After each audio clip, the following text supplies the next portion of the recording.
Hi, welcome to our technical drawing tutorial as we focus on the topic quadrilaterals, inscribing a square. If you have any questions or comments, you can send them to me via autocadalive@gmail.com. That's autocadalive@gmail.com. Today we're going to focus on the construction of a square inside a given semicircle. The radius of our semicircle is 40 millimeters. And for that, we want to commence with a construction line of a length of our choice. Then we're going to label that construction line X and Y. Our next step is to conveniently locate the center of or for our semicircle. And for that, I'd love to use an arc. Again, radius, anything of my choice. You get to select anything you'd like for your radius. Placing it anywhere along our line XY, you inscribe an arc and label that center O. The letter O. Alright, with our center labeled O, we now obtain our radius of 40 millimeters, the equivalent of 4 centimeters. So our compass point goes on the 4 centimeter mark. Open our compass radius to the 0 or pencil point to the 0 millimeter or centimeter mark, and we now place our compass pivot point at point O.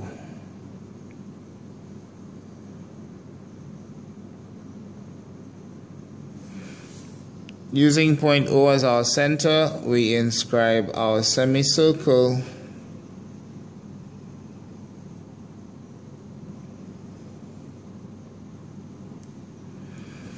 and that semicircle intersects our sides, or rather our line segment XO at points A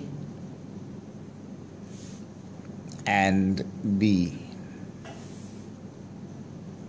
Having located points A and B, we now allow our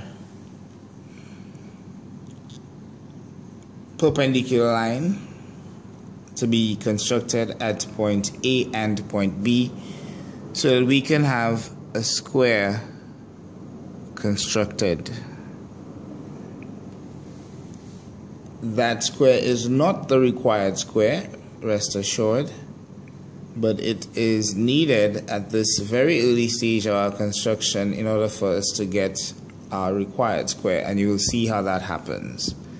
So again, a convenient radius of your choice selected, compass point at point A like we did at point B, and we're going to inscribe an arc alongside your line segment AX like we did on our line segment BY, and then on our line segment AO like we did on our line segment BO, giving us the points that I'm now going to number 1 and 2, and out of point B 1 and 2.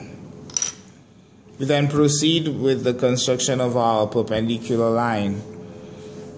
We can choose to draw it at the base or below our points A and B, or above, depending on how much space you have available. I'd prefer to draw it below point A and point B. And so now my new radius is going to be the distance 1, 2. And because I used the same radius for the two arcs produced at point 1 and point 2 from point A as well as point B, I could just move right across to those 2 points with the construction of my perpendicular line at these points A and B. So by keeping the same radius from point 2 inscribe our arc above point B, below point B.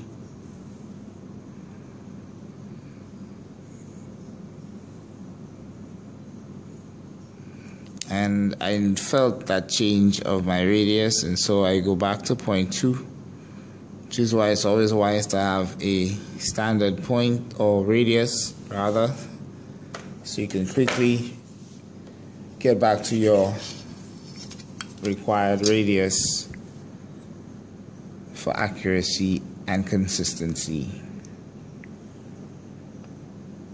Now I'm going to draw my arc, my perpendicular line through point 3, and because it is at the base of drawn below point A and point B, I will extend through point A. So our perpendicular line is now going to be drawn. Again, you want to draw or bring your ruler, your set square or straight edge, as close as possible to point A, and you do the same at point B.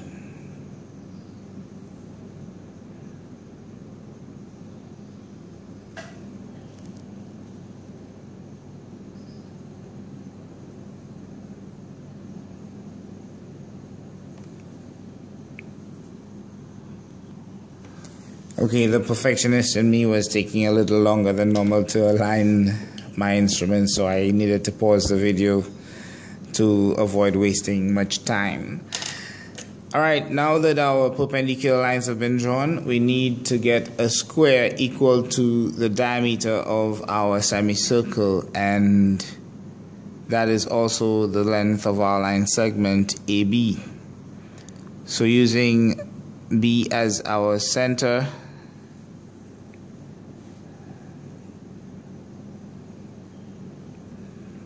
and our radius AB, we inscribe an arc on the line extended from point B, and the same at point A. That gives us our points C and D. We close off our larger square with a construction line joining points D to point C.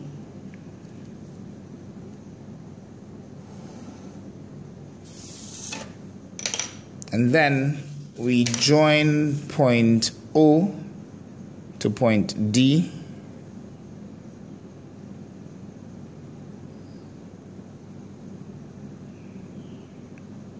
I cannot stress on the importance of ensuring that your instruments are drawn to the points of intersection the closest as possible to allow us to have that line passing through or starting from one point to the next, and we're talking about the points of intersection with the arcs and the lines and not where the letter is written. And then we join points C to point O.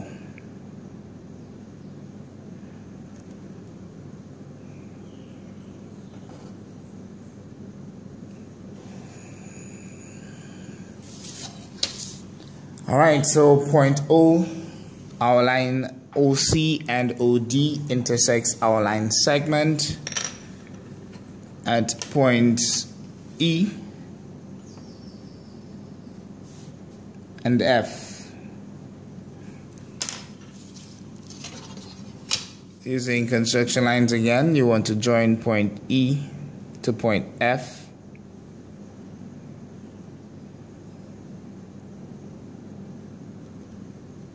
And that forms the top parallel side of our required square.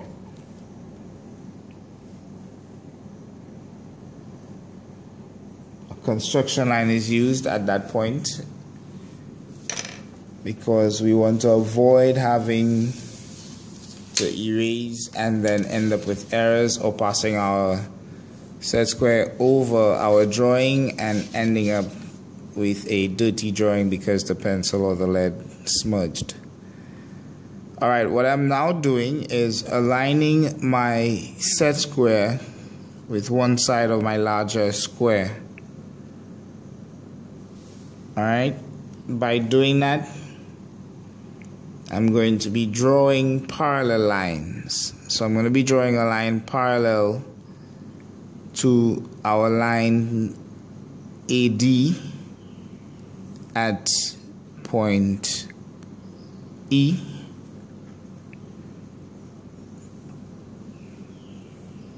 Again, you want to make sure as much as possible. You see mine is slightly off. Let me erase this. I don't like slightly off.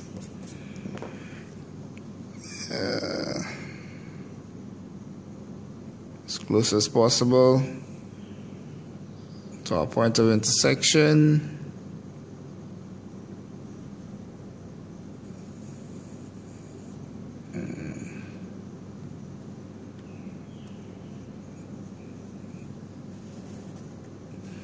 And then we produce the same at point F. During this process, you don't want to shift the set square at the bottom. It stays in a fixed position after you've established your parallel or your reference line. You've placed your set square on your reference line AD. Alright? Double checking, and now we move over to our point F, again as close as possible. You must ensure that your pencil point is as sharp as possible to give you a nice thin light construction line. So our line parallel to DA from point E intersects our line segment AB at points G and parallel at point F, intersecting with our line segment GB at point H.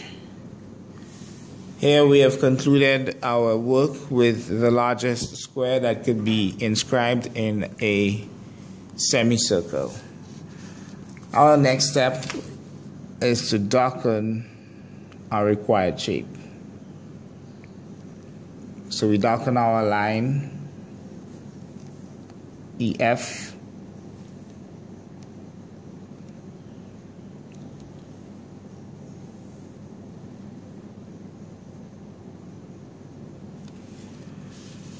We darken our line EG.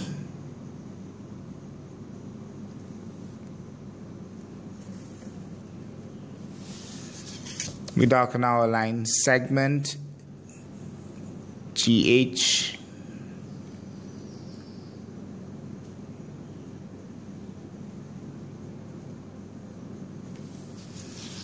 Then we darken our line HF,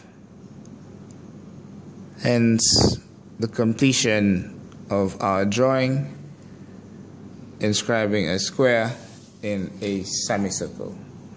Thank you for viewing, and if you have any questions or comments, you can send them to our email address at autocadalive@gmail.com.